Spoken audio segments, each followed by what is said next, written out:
Hello again, everyone. Edwin Learnard back once again. In this YouTube astrological segment, I'm going to be talking about the vertex in Capricorn in a natal chart. Now, anyway, the first thing I look at with this placement is, well, you may be encouraged, coaxed, cajoled, persuaded by others, and even downright implored to be responsible, orthodox, conventional, more serious, and also very constant and consistent. You may be encouraged to have, say, more structure, more discipline in your life. Also, you may be requested by others to be more authoritative, and not in a negative, domineering way or an overly authoritative. It really not in a way that's overbearing, but at times where you may need to show more authority in certain situations and have to lay down the law, so to speak. Now, it could be perhaps if you were somewhat, this could be attributed somewhat to maybe being overly passive in situations in your life, and if there might be certain aspects or elements in your chart that may help affirm this or confirm this somewhat. Sometimes there may not be, but either way, people still might be encouraging you to be more authoritative than you are as is. So anyway, you also may be pulled toward holding back and maybe restraining your emotions when you, at times, and which could cause some frustration and exasperation because you may feel like you need to release them at this time. This is tied into the emphasis on structure and discipline more in restraint, that Capricorn-like restraint that you may be encouraged by others to utilize more. Now, this placement can also be more about being more cognizant of your restrictions and your limitations. This is not to say that you're completely oblivious to them, but it's more about not being cognizant of restrictions and limitations more, but also being able to do things where you can perhaps work around them more. And it's also perhaps not to be dominated by home interests and have more being more pulled perhaps toward career matters. This could be about emphasizing those career-related matters more. You may be pulled and drawn toward perhaps being more ambitious as well. And also, it could be about taking on a role as a mentor and maybe being more cynical when needed. You may also be encouraged to show a little bit more premeditation in your life, be a little more of a better planner, and not act impulsively or impetuously just on sheer emotion. Also, this could be about being pulled and drawn perhaps toward things with more maturity, doing things with more maturity perhaps, and taking on the responsibilities that maybe at times you feel in the past you didn't need to. This could also be about people may encourage you and coax you perhaps to maybe take on a Capricorn-like career, such as something connected with the government or politics, business management, something with business in general, financial planning, being a landlord, manager. It could even be just doing general mundane work. Computer, even something where details can be emphasized, such as computer programming and data entry. I understand Virgo is the sign most of us are going to associate with being very punctilious with details, but Capricorn can still be very good with things that are detail-oriented because they have often a very strong amount of the sign is very strong connected with patience, and the earth signs in general collectively I think are better with detail-oriented things than the other elements. So anyway, another thing is that this is also about perhaps being persuaded by others to allow ideas perhaps to take precedence over verbiage and words. And really, when I look at this, perhaps not following up on these things that are encouraged by others, it could lead to perhaps a limited stature in life, a diminished social status. It could be unfulfilled career attainments and ambitions. and maybe suffer some insecurities for not attaining them. Also, it's important to look at the house placement of the vertex in Capricorn, as this could impact the delineation.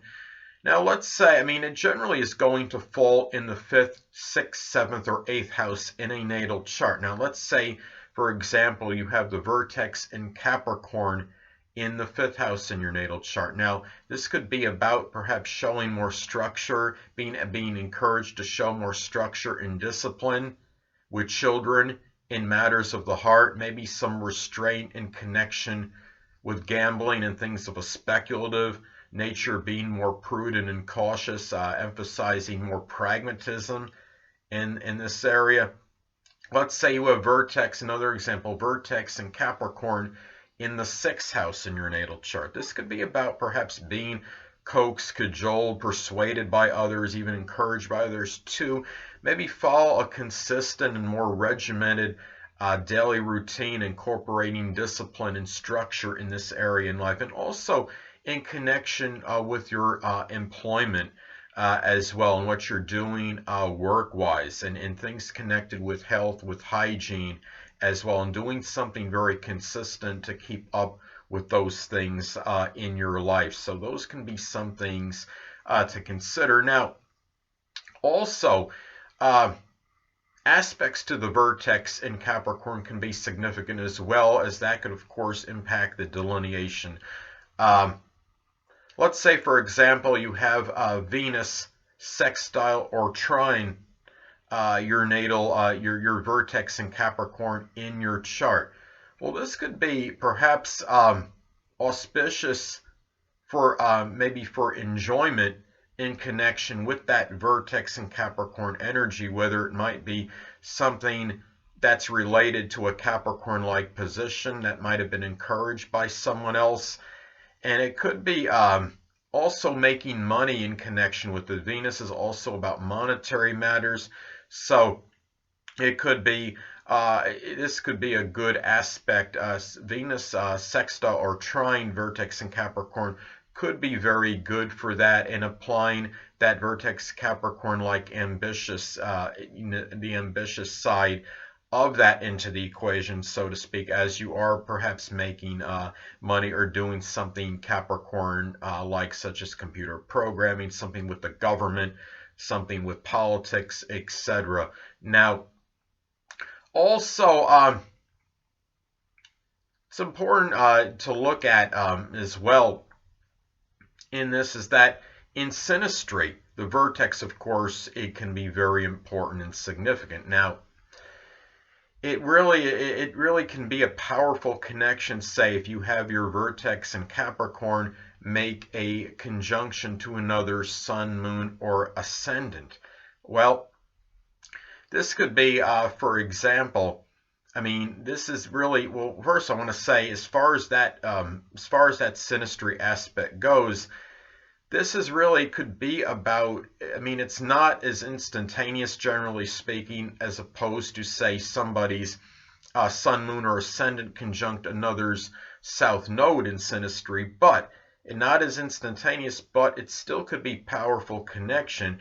It's a little bit more unanticipated and unexpected. It could be where you meet somebody at first and you might not initially feel that connection, but as the relationship and connection progresses, you may feel something. You may be like, wow, where did this, kind of like this came out of nowhere, basically.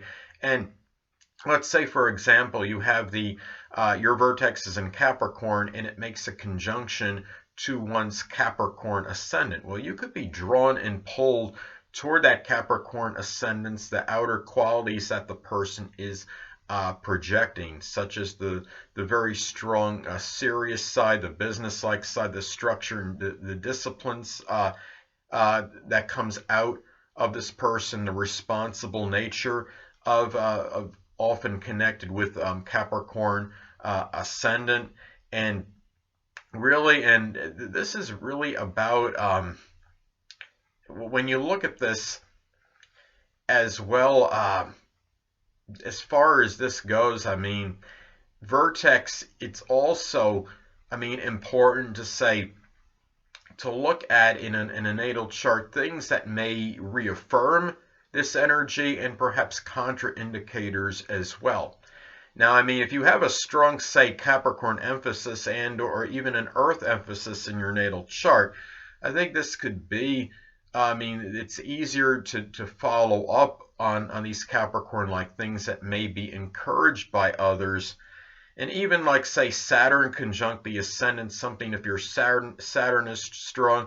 Now, if your Saturn, say, is strongly afflicted, and even like, for example, Saturn in the 12th house, or I mean, another example could be, I mean, Saturn in the 12th can have difficulties taking on responsibilities and doing things that require laborious work.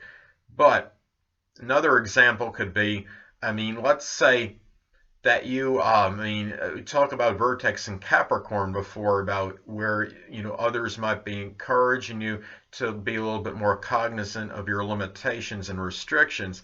Well, let's say that you have the Saturn in retrograde in your natal chart. If somebody with Saturn retrograde, well, they may have difficulty in being cognizant of their limitations and restrictions, so it might be a tougher task to handle, so to speak, trying to encourage somebody with this placement, with that example, if they have Saturn retrograde, because they may be almost oblivious to what they can accomplish. I mean, as terms of what they're not able to do, as far as limitations and restrictions go. So, and also, let's say, another example could be, let's say somebody has the Vertex in Capricorn making an opposition to their Cancer ascendant in their natal chart. Well, the thing about it is the Vertex in Capricorn, you might be persuaded and coaxed by others to pursue career attainments and pursue career ambitions.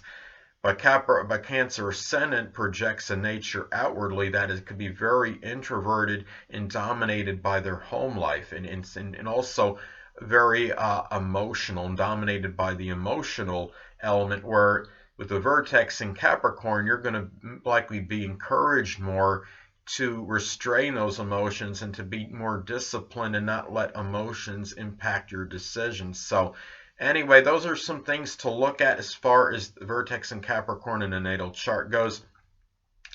Anyway, people, that'll conclude this YouTube segment of the Vertex in Capricorn in a natal chart. Stay tuned next time, where I'll be talking about Vertex in Aquarius in a natal chart. Two things I want to get with you on before I head out.